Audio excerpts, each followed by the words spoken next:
director for Chauncea.com and managing partner for the Found Group. For those creatives who struggle with the whole idea of getting out there, she's the woman you want to talk to. Hey, how are you? Good to see you again. Good to see you too. Girl, you know what, since the last time I saw you, I was thinking, I want those glasses. I love my glasses. I think I'm known for glasses. But yeah, I got them in Hong Kong, and I don't tell anybody there because I would have been the only one that has them. Wearing those glasses. I'm hoping that nobody has. That's part of branding, but we'll get there later. It was like the first thing was would I be able to try afterwards? Of course, they're prescriptions. I hope you don't get dizzy. That's fine. But yes, you definitely can try them afterwards. We'll take photos, selfies, all that. Yeah. Awesome. So Chauncea, do you want to kind of tell us a bit about you and what you do here? Well, yes, I'm the creative director of Chauncea.com, and I am also the managing partner of the Found Group. And the Found Group is a company that does branding, PR, marketing for fashion professionals, whether you're emerging or established. Yeah. And we help you brand or rebrand yourself through events, through your brand as far as your corporate structure, just your profession in general. And we do the marketing, the email blast, the social media, the text marketing, everything incorporated in making your brand great and original. I think that's important. Yeah. So that's a little bit about what I do. Under my Chauncea.com, I do public speaking and consultations privately, but under the Found Group, I'm not the one that does all of this.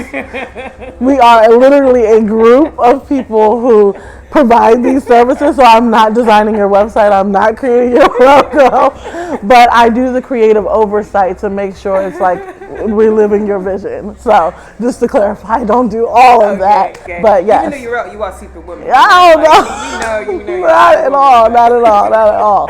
But yes, but our company, we can't do it all. Our slogan is the ultimate source, so I pride ourselves on being the ultimate source. We're like the hidden treasure for the fashion industry. I know, because when I was reading a little bit about your website, the word comes from the word fountain. Yes. Your inspiration for that. And I was like, that's very refreshing. Yeah. It's like even the word fount itself, Shakespeare used it as a fount of knowledge, which means it's a source. And I have an English degree, so I'm a lover of words. Yes. So with fount, I guess back in like the Middle Ages and stuff, like you would go to the fount when you needed live sustenance for your livestock, and you went to the well where there were springs and water, and it was a source for your livelihood. So we are the source for your livelihood in fashion. So yeah, I love it. I love our name, and I pray that it goes down in history. I'm hoping so too. So I know, I kind of want to figure out, okay, we don't have to tell people how old you are, that's cool. But, I know you're pretty young. Yeah. And I know you started quite young into business. And you never worked before starting your business, is that correct? That's correct. I mean, I did internships. You did internships. I think I was working because they worked me like a Hebrew slave. But officially, working for a corporation, no. Okay. Yeah, I just jumped right into this, and it's been quite the journey. All right, so tell us how it started. Like, how did you just jump into it? Because some people are not that lucky. So I'd really love to know how you jumped into it. I think that, first of all, my mother, which you know, and a lot of people know, typically if you know me, she's not too far away. She's been an entrepreneur for most of my life, so I think that once it was time to graduate, it was kind of a push-tinted option that you should go into entrepreneurship. But additionally, she's like, build your own, and it's great to also build other people's corporations, and that is what I do. I help build other people's brands, and many times I am the employee for their company. But yeah, that was kind of one of those options that I decided to leap on and take a hold of and grab onto and get started.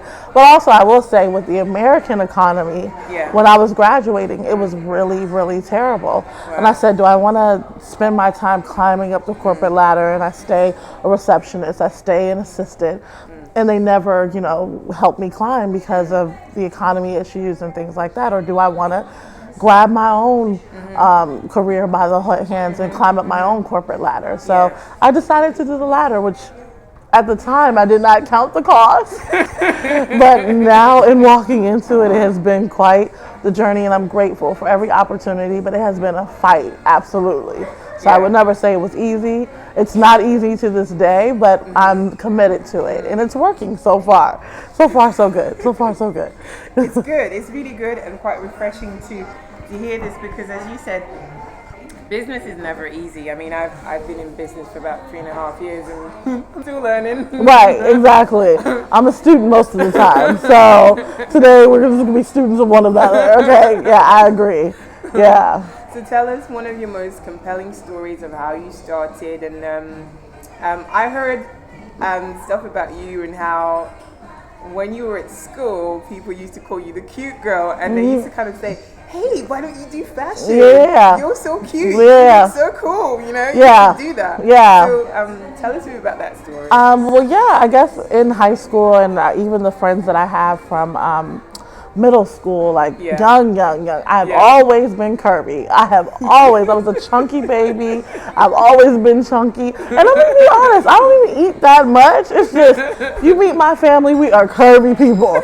So I've always been curvy, and my mother really emphasized the fact of having confidence, being, knowing that you're beautiful and knowing that you can do anything. So I walked in that, even if I didn't always believe it, I walked in it like, you're not going to even try to talk about me. You're not even going to try to tease on me. And thankfully, in walking in that, I got limited like teasing, and people just knew me as Chauncea, and I wasn't known as Fat Chauncea. So I think that I use the exterior to become respected, to present myself in a way that where I would be respected, which I guess at that age was branding yourself.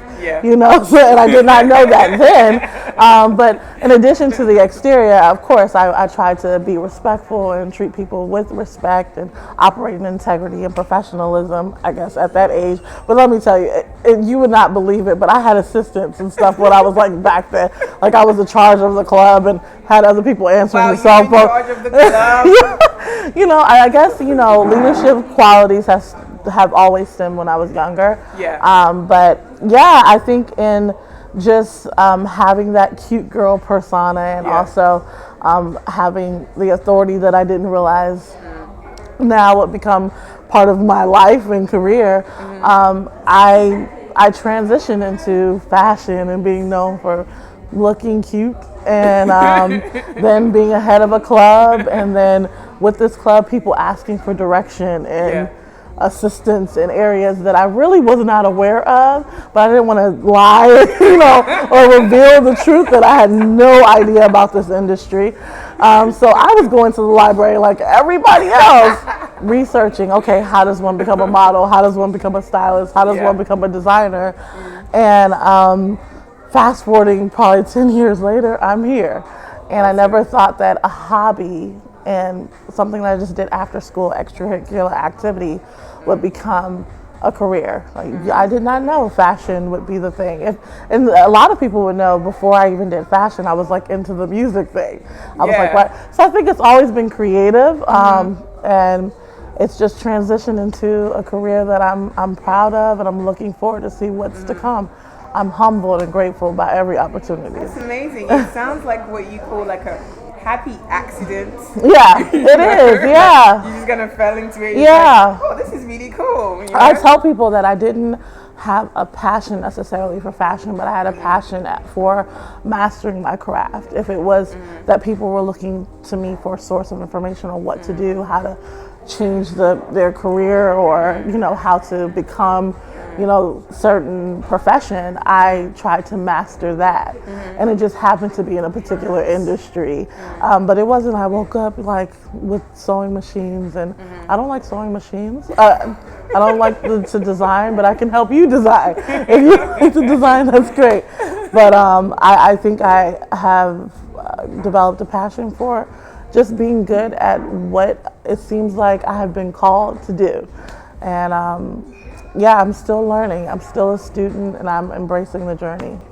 You started monetizing from the hobby, and how would you explain that process to, to someone who's doing a hobby, a creative hobby, and kind of thinks, this is great, I'm doing lots of things and not making any money yet. It's like, everybody's making fun of me. It's like, oh, what's happening with your business? How's your hobby? Right. It's kind of like, putting, throwing daggers at you and that kind of thing. But it's, and you're still kind of thinking, oh, everyone's kind of saying, my hobby, my business, not making any money. But like, how did you come about of thinking, okay, I've got to find a way to make money of this? How do you go about that? I think one thing to take note of is if you're really adding value with the services that you're providing to whatever you're doing on a volunteer level. If it's to the point where that client or that company is calling you back multiple times, like, yeah, I need your styling services. Can I please borrow your pieces? Like, I need you for a shoot. You're of value. And you have to kind of come to the recognition, okay, they're calling me 1 time, 2 times, and they're not paying me. I'm of value to them. I have to realize I'm of value to myself too. Once you realize your value, I think, and that you are of value to a certain corporation, it's time to monetize it. And it's time to do your research and kind of figure out what tier you're on in comparison to other brands that are similar to you. If you're a model, don't go to Tyra Banks level and say, I need to get paid 50 grand. I'm not waking up.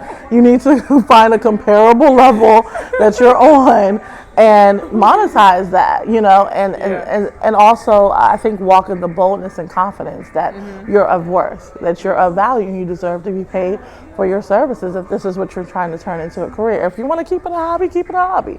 But if you want to make it a business, it's taking that boldness and believing in yourself enough to say, okay, next time they call me, I'm just going to have to say, I love working with you, but is there something that you can do monetarily to put some value to my services? Because I'm trying to make this a career. And hopefully if they respect you enough and they value what you've done enough, they will add a value to that. Yeah.